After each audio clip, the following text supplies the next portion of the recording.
India की cheer leading करने वाले मोहित पीरजादा साहब को बहुत बुरा लगा है। DGISPR जाकर अलग अलग कॉलेजेस और यूनिवर्सिटीज में तलबा से क्यों खिताब कर रहे हैं। मोहित पीरजादा साहब भी तो एक अपनी तरफ से हर किसी को प्रीच करने की कोशिश करते हैं। बैठे हुए वो मीलों दूर है, लेकिन वो क्लेम इस तरह से करते हैं जैसे कि जो भी मीटिंग्स होती हैं, तो जैसे मोहित पीरजादा साहब को उस मीटिंग में खुद वहाँ तशरीफ फरमा होते हैं। पाक भारत जंग के दौरान इंडिया की चीयर लीडिंग करने वाले मोहित पीरजादा साहब को बहुत बुरा लगा है कि DGISPR जाकर अलग अलग कॉलेजेस और यूनिवर्सिटीज में तलबा से क्यों खिताब कर रहे हैं, उनको अपना व्यू पॉइंट क्यों दे रहे हैं, और वो लोग सवाल पूछते हैं और अलग अलग क्वेश्चंस जो भी आपके ब्रेन स्टॉर्मिंग सेशन में होते हैं, खुल के सवालात होते हैं, उसके बड़े एक ओपन अंदाज में जवाब दिए जाते हैं। और मुझे नहीं पता कि देखें, मोहित पीरजादा साहब भी तो एक अपनी तरफ से हर किसी को प्रीच करने की कोशिश करते हैं, अपना व्यू पॉइंट बेच रहे हैं वहां बैठकर,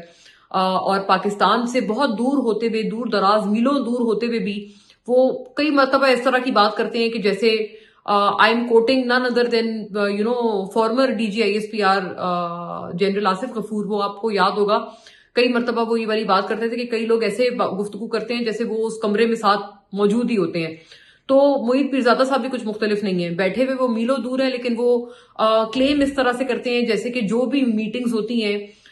ख्वाह वो सिक्योरिटी ऑफिशियल्स की हों या वो सिविलियन जो गवर्नमेंट है उनके ऑफिशियल्स की हों, जैसे मोहित पीरजादा साहब तो उस मीटिंग में खुद वहां तशरीफ फरमा होते हैं और इस तरह की वो प्रीचिंग्स कर रहे होते हैं, लोगों को बता रहे होते हैं कि यहाँ ये हुआ, यहाँ ये हो रहा है, तहलका मच गया, ये होने वाला है। So if he has the right to preach, why doesn't his opponent party? ये एक मुझे नहीं पता कि बेसिक डेमोक्रेसी का प्रिंसिपल है कि you try to convince the other person on your viewpoint. आप उनको अपनी तरफ माइल करें, उनको अपने व्यू पॉइंट से कन्विंस करने की कोशिश करें। अगर ये कर सकते हैं, इतना मीलों दूर होकर भी ऐसे ऐसे क्लेम्स कर सकते हैं, सो यहाँ बैठे हुए लोग जो यहाँ पर ऑफिशियल्स हैं, who are actually privy to things which are going on helm of affairs में, जो चीजें चल रही हैं, जिनको वाकई इस चीजों का खुद जो इस चीज को देख रहे हैं, विटनेस कर रहे हैं, उनको पता है, वो क्यों नहीं ये हक रखते हैं कि वो अपना व्यू पॉइंट आगे जाकर बताएं और उस पर खुलकर सवालात सुने, उनके खुलकर जवाबात दें। मतलब ये बिल्कुल मेरी समझ से बालातर है। और बल्कि एक और इसमें एक बड़ी प्रॉब्लमेटिक बात थी मोहित पीरजादा साहब की ट्वीट में कि उन्होंने जो एक कलेक्टिव विजडम है उसको भी उन्होंने बिल्कुल डिनाई कर दिया मानने से कि हाँ, अगर कोई बंदा इनकी व्यू पॉइंट से कन्विंस हो गया तो वो ब्रेन वॉश हो गया, और वो इसका मतलब ये कि उसके पास अपनी कोई अकल नहीं है, उसका अपना जो अपर स्टोरी माला है वो खाली है, और उसको जो भी आप उसको एक रोबोट की तरह उसके भेजे में आप जो मर्जी डाल देंगे वो भर लेगा और वो कन्विंस भी हो जाएगा। So this is, I think, ये बिल्कुल एक डिमीनिंग सी बात है कि वो एक कलेक्टिव विजडम को भी कह रहे हैं कि वो उसकी कोई औकात ही नहीं है, उसकी कोई हैसियत ही नहीं है। आपसे कोई बंदा आपकी प्रीचिंग से, आपकी जो भी आप उनको पढ़ा रहे हैं और प्रचार कर रहे हैं, अगर उससे कोई कन्विंस हो जाए तो वो इंटेलेक्चुअल भी है, वो आइडियोलॉग भी है, वो बहुत बड़ा मतलब सूरमा भी है। लेकिन अगर दूसरे के व्यू पॉइंट से कोई बंदा कन्विंस हो जाए तो वो रोबोट है और उसका अपना कोई भेजा नहीं है और उसके विजडम की आपके सामने कोई हैसियत नहीं है। ये एक बड़ी अफसोस की बात है कि अपने आप को इंटेलेक्चुअल क्लेम करने वाले मुल्क, इस मुल्क के जो लोग हैं, जो इस मुल्क में बड़ा कुछ इस मुल्क से जिन्होंने हासिल किया, और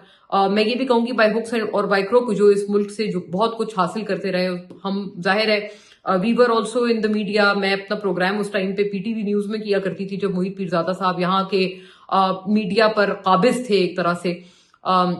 मुझे एक ब्रीफिंग याद है, इमरान खान साहब फॉर्मर प्राइम मिनिस्टर के साथ हमारी थी, जिसमें मैंने इमरान खान साहब से एक सवाल पूछा था जिसका ताल्लुक इंटरनेशनल अफेयर्स से था। और मैंने उनसे सवाल पूछा, वो गालिबन एक मुश्किल सवाल था, मैं उसको रिपीट नहीं करना चाहूंगी क्योंकि उसका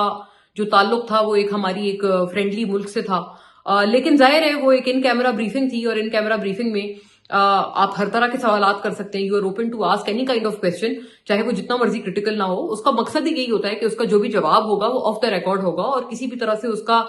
नेशनल सिक्योरिटी पैराडाइम में उसका कोई असर नहीं आएगा। तो मैंने वो सवाल एक इमरान खान साहब से when he was the prime minister मैंने पूछा था उस ब्रीफिंग में, and I was very shocked to observe that Mohit Pirzada साहब खुद उन्होंने आकर मेरे उस सवाल को बाकायदा स्नप किया और मुझे कहा कि नहीं नहीं जी, ये वाला सवाल ना पूछें, चलें जी, ये वाला इस तरह के सवालात नहीं करें यहाँ पे ना, इस तरह की बात उन्होंने की। इमरान खान साहब भी जाहिर है वो प्राइम मिनिस्टर थे और मोहित पीरजादा साहब उन चंद लोगों में से थे जिनको अनफॉर्चुनेटली वो अच्छा समझते थे। आई होप अभी इमरान खान साहब, मैं उम्मीद ही कर सकती हूँ, मैं उम्मीद करती हूँ कि अब इमरान खान साहब उनका असल चेहरा देख रहे होंगे कि वो असल उनका क्या कैरेक्टर था। उस वक्त इमरान खान साहब ने भी उनकी बातों में आके वाकईतन मेरे उस बड़े क्रिटिकल सवाल का जवाब नहीं दिया और उसको बिल्कुल अवॉइड कर दिया। उन्होंने सुना बड़े गौर से मेरे सवाल को, लेकिन जब उसके जवाब देने की बारी आई, इंस्टेड, मतलब ये कितना एक अनएथिकल और एक ढिठाई वाला ये एक उनका कंडक्ट था मोहित पीरजादा साहब का। मैं अब ये कई सालों बाद ये मैं रिकॉल कर रही हूँ इस बात को कि उन्होंने उस वक्त भी यही किया था कि मैंने सवाल पूछा और वो ही सेज कि नहीं नहीं जी, इस तरह के सवाल बिल्कुल नहीं पूछे प्राइम मिनिस्टर से, और ये यहाँ पर नहीं होने चाहिए इस प्लेटफॉर्म पे। वहां हु आर यू, आपके पास क्या अथॉरिटी है कि आप इंफॉर्मेशन मिनिस्टर हैं? क्या आप सेल्फ प्रोक्लेम्ड एडवाइजर बन गए हैं इमरान खान साहब के, या आप उनकी कोई परछाई बन गए हैं, सेल्फ प्रोक्लेम्ड कोई उनका साया है आप, कि आप बताएंगे कि उनसे क्या सवाल होने और क्या नहीं होने? आप मेरी तरह ही उस ब्रीफिंग में उसी कैपेसिटी में आए थे जिसमें मैं आई थी, which is just that of a journalist. So ये उनका एक जो डिक्टेटोरियल और एक बहुत अपने आप को थोपने वाला जो एक उनका माइंडसेट है,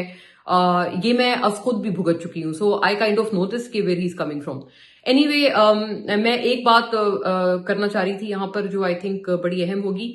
वो है इस जो पीटीआई की रिहाई फोर्स जो बनाई गई है सुहेल आफरीदी साहब ने जिसका ऐलान किया है, उसके हवाले से